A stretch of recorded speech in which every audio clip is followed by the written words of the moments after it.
SSC ও সমমান পরীক্ষায় এবছর গড় পাশের হার শতকরা ৬২.২৫%। সাধারণ শিক্ষা বোর্ডে পাশ করেছে ৬৪.০৫% পরীক্ষার্থী, কারিগরিতে ৫৮.২০%, আর মাদ্রাসা বোর্ডে পাশের হার ৫৫.৪৯। এই হার গত ১৯ বছরের মধ্যে সবচেয়ে কম। জিপিএ 5 পেয়েছে ১,১৬,৬৭৬ জন। এই সংখ্যা গতবারের চেয়ে কম।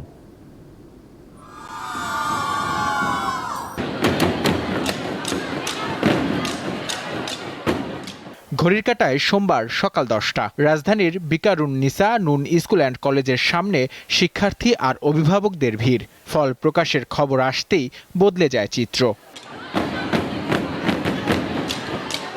কারো মুখে হাসি, কারো চোখে আনন্দ অশ্রু। প্রত্যাশিত ফল হাতে পেয়ে সহপাঠীদের জড়িয়ে ধরে প্রকাশ করেন সাফল্যের অনুভূতি। কেউ কেউ ছুটে যান প্রিয় শিক্ষক আর বাবা মায়ের কাছে।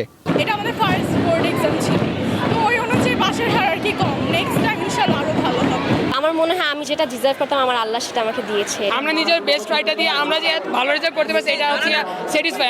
আমরা একটু দুষ্ট প্রকৃতির।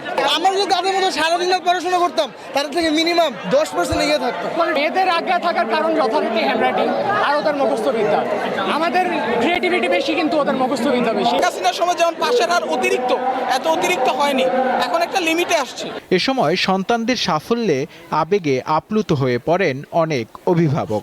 অনেক চিন্তিত ছিলাম, অনেক কষ্ট ছিল, মানে কি হবে এটা নিয়ে বেশি চিন্তিত ছিলাম। কিছু মিলে আলহামদুলিল্লাহ আল্লাহর কাছে লাখ লাখ শুকরিয়া। অনুভূতি বোঝানোর মতো না, এটা মায়ের অনুভূতি।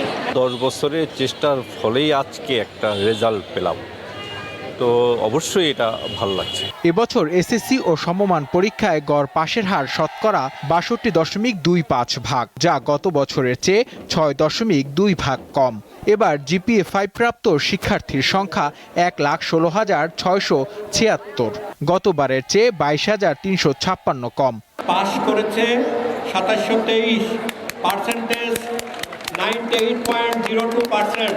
ওদের কিন্তু একটা চাপ গেছে, এই ব্যাচটা একটু ফেস করেছে। আলটিমেটলি এক ধরনের কারিকুলামের থেকে অন্য ধরনের কারিকুলামে যে আবার পরীক্ষা অংশগ্রহণ। ২০২৬ সালে এসএসসি ও সমমান পরীক্ষায় অংশ নিয়েছিল ১৮,২৯,৪৮৫ জন।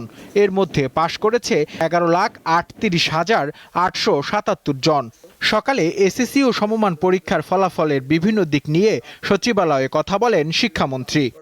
মন খুলে গান গাওয়া যায়, মন খুলে নাম্বার দেওয়া যায় না। প্রত্যেকটি শিক্ষার্থী তার খাতা পুনঃপরীক্ষা করার সুযোগ দেওয়া হয়েছে।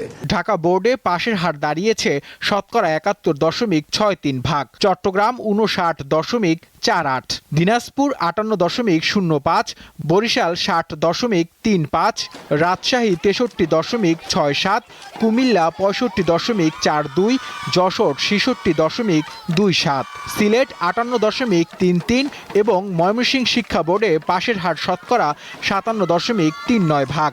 সারা দেশে ৩১২টি শিক্ষা প্রতিষ্ঠানের কোনো পরীক্ষার্থী পাশ করেনি।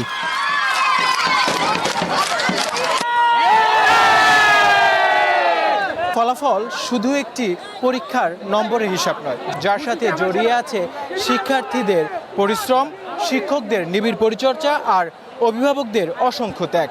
আর সেই ত্যাগ, পরিশ্রম আর সব মিশিয়ে এবার উচ্চশিক্ষার পথে পা বাড়াবে কোমলমতি শিক্ষার্থীরা, আর দেশ গঠনে রাখবে গুরুত্বপূর্ণ ভূমিকা। এমনটাই প্রত্যাশা সকলের। নূর আলম, দীপ্ত সংবাদ, ঢাকা।